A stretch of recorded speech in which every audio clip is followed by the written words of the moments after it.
This is Annie speaking from Rumblepack, and finally I'm back with another tutorial. This time we're going to talk about percussion as promised, and I think the time is just right because Logic Pro X just got a serious upgrade. 10.1 was released, and Drum Machine Designer was introduced.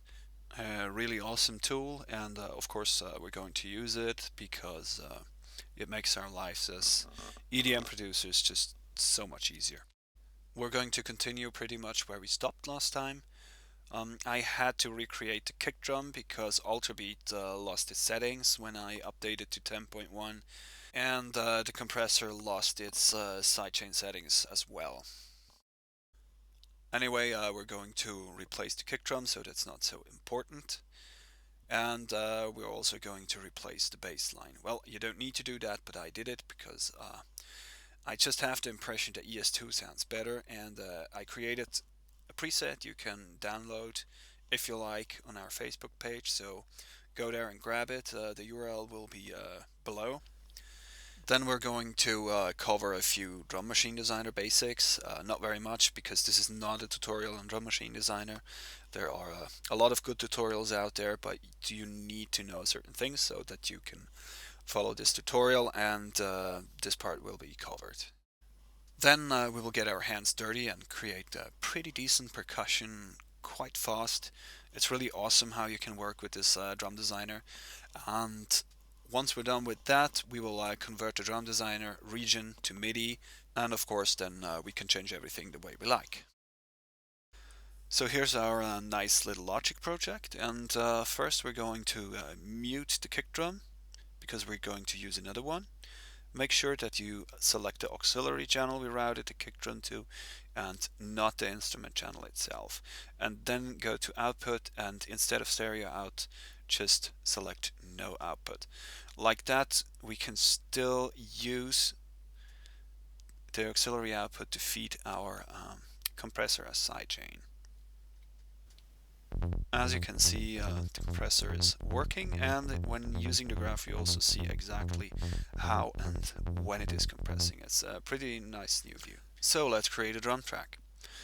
Click on the plus button, make sure drummer is selected, and since 10.1 you can also select genre directly, which is good for the workflow. So drummer opens up, but it places the regions always at the beginning of the track, which I don't like, so pick him up, move him, and let's hear what we have here. I actually want a different drummer. I want Julian, and I want the Starburst preset. Select it, and now, well, you can hear it already sounds pretty decent, and we haven't done anything. So what is this drummer actually about? Because at first I was a bit confused, because when you click on here you don't see any handles like you see with the other plugins, and the reason for that I found out is that it is actually not a plugin. It is only a control surface which lets you control other instruments and plugins, and as well as channel strips. If you open up the mixer, you can see the channel strip here. Let me drag this a little bit up. You can see the channel strip here. This is the exact same channel strip. And below you see a little triangle. If you click on that triangle, it opens up and you can see it's actually an ultrabeat instrument. An ultrabeat instrument with 25 stereo outputs, and you can see that every sample, kick drum, snare drum, clap, hi-hat and so on, they all have their own output. And on top of that, they are all routed to groups. We have a group with all kicks on them, and a group with all snares, and a group with all hi-hats and so on. And this is really cool because now look, I have those channel strips actually layouted in my control surface, and when I change the volume it will change the volume of that respective channel strip. Now look at this. When I click on one of those tabs, I get controls for this sample. I can control, for example, its volume, its pitch, its pan, its envelope, and so forth. And what actually happens is you can right click on the control knob and say open plugin window, and it opens the respective plugin, which in this case is ultrabeat, and it's kick drum. Now when I move this knob, you can see what happens in the background with ultrabeat, and but not all of them are ultrabeat related. This is an overdrive, it's a separate plugin, so you can see it there. It's even turned off, and only when I move the knob it actually turns on and starts distorting. So those controls are actually very, very powerful because they give you very quick access to a lot of important parameters on your plugins. And of course, you could completely customize everything. You could use your own plugins and use those controls to control them instead.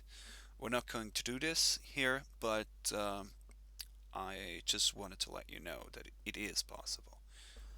So now it's time to dig in and do some work. Double click on the drummer region, and this window with controls on it will open. Here you can see what actually is playing. You can control the complexity to some degree here, but we are going to work on the details page because you have much more fine-grained control over everything. I have to select the preset again. Those yellow regions actually determine the complexity range, and it's all circling around this little dot you see in the middle, which is actually the one from the XY pad, which enables you to control complexity on a global scale. For now, let's turn off all the instruments except the kick drum. We're going to focus on that, and you see that the region updates to show us exactly where it has placed those kick drums. I'm experiencing some problems here.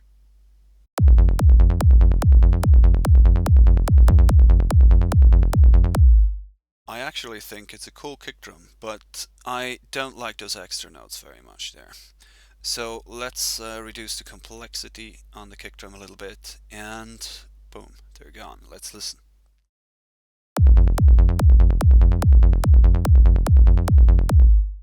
Good. Now I want a closed hi-hat. To enable it, just go there and click on the icon and it will play. But I already know I want a complex pattern, so I move this slider all to the right, and I don't want it to be humanized.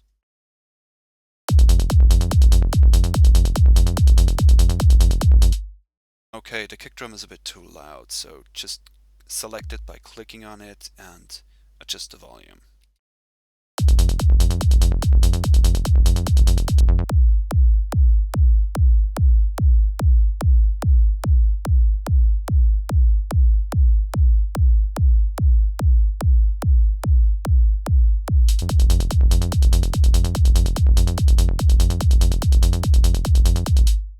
Okay, now to the hi-hat. I want it to sound a little bit smaller, so I pitch it up a few notes. And it's a bit too loud, and I also would like it to sit more on the left side in the mix.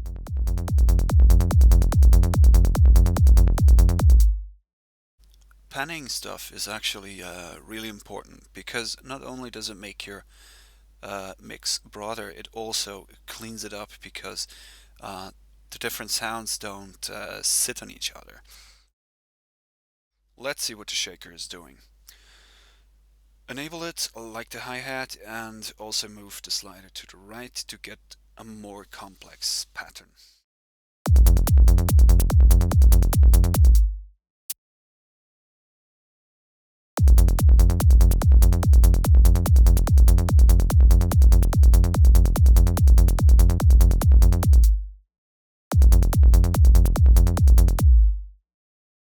As you could see, I panned the shaker a little bit to the right so that it's playing together with the hi-hat, and the mix is now again balanced and not heavy left or right-sided. Okay, let's focus on the snare drum, or the clap respectively, because it's very common in trance and psychedelic trance, Goa trance, to use a clap instead of an actual snare.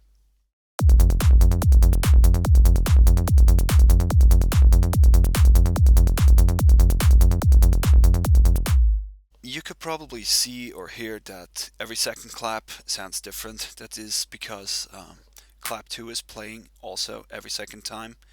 The problem is it's just a little bit too loud. I don't want such a big difference. I want it to be subtle, so I just reduced the volume a little bit.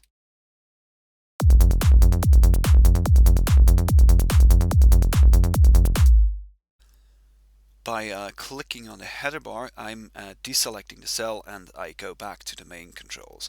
As you may remember, this is the mix for the entire snare and clap groups, and I'm lowering the volume because I still think both are a little bit too loud.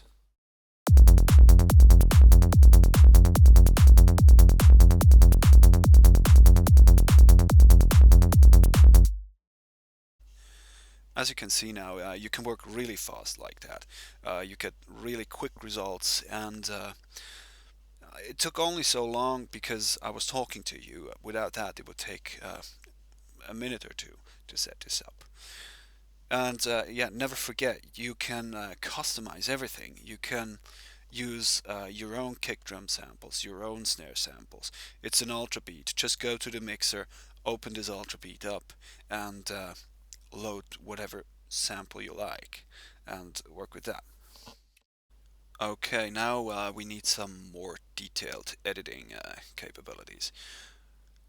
Okay, this drummer region is actually a MIDI region, and when you right click on it and go to convert to MIDI region, select that option, it does actually exactly that. It converts it to a MIDI region. When you open it up, you can see all the MIDI notes are there, and in Logic X we have a nice little new feature that lets us collapse everything, so only the notes we are using are displayed, and you can see it labels them, so we see immediately what's going on.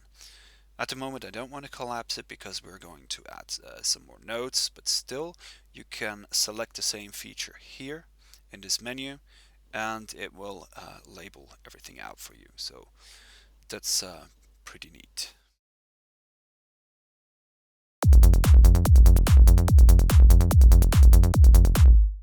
I'm experiencing some audio problems again. Soundflower is not working as it's supposed to.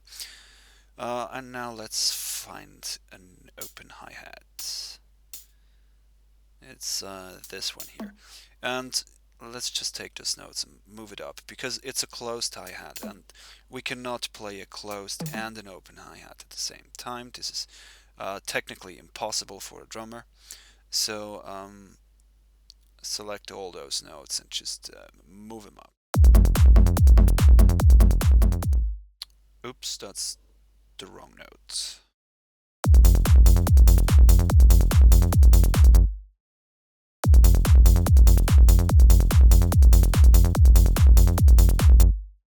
Okay, I actually want the little hi-hat to play every 16th except for those notes where the open hi-hat plays.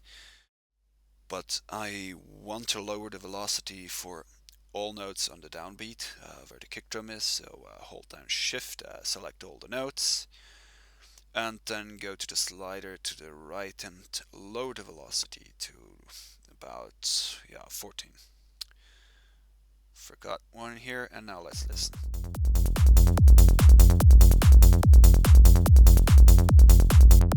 Good.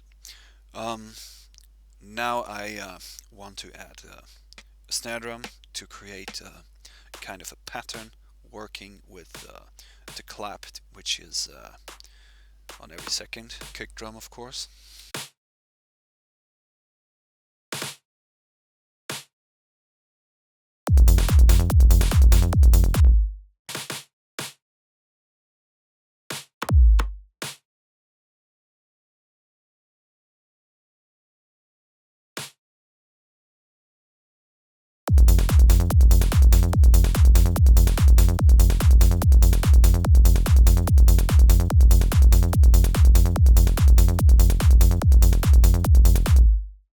this is a common, simple pattern we use quite often in Goa Trance, and now I just want to shorten the note a bit because I think that would sound better.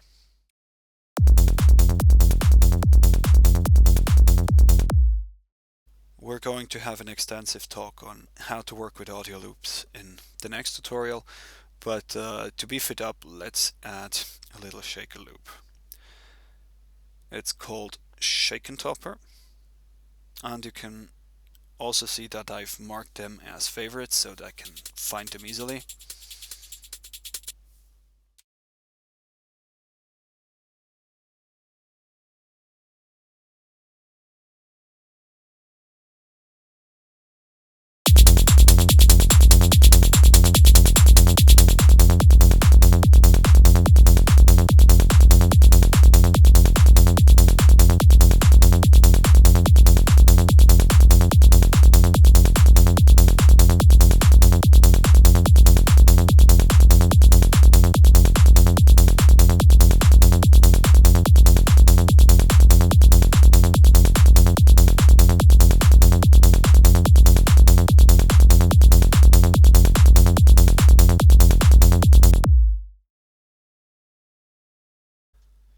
I played around a bit to find out where I want to take this and came up with something.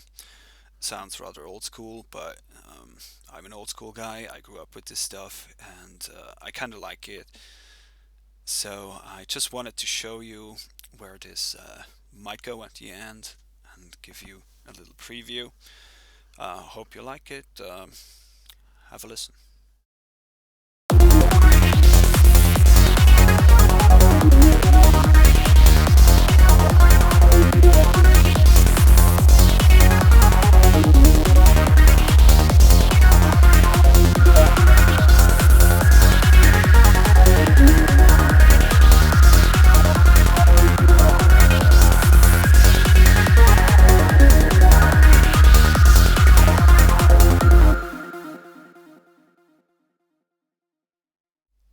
Okay, guys and girls, well, at least I hope there are also some girls watching this.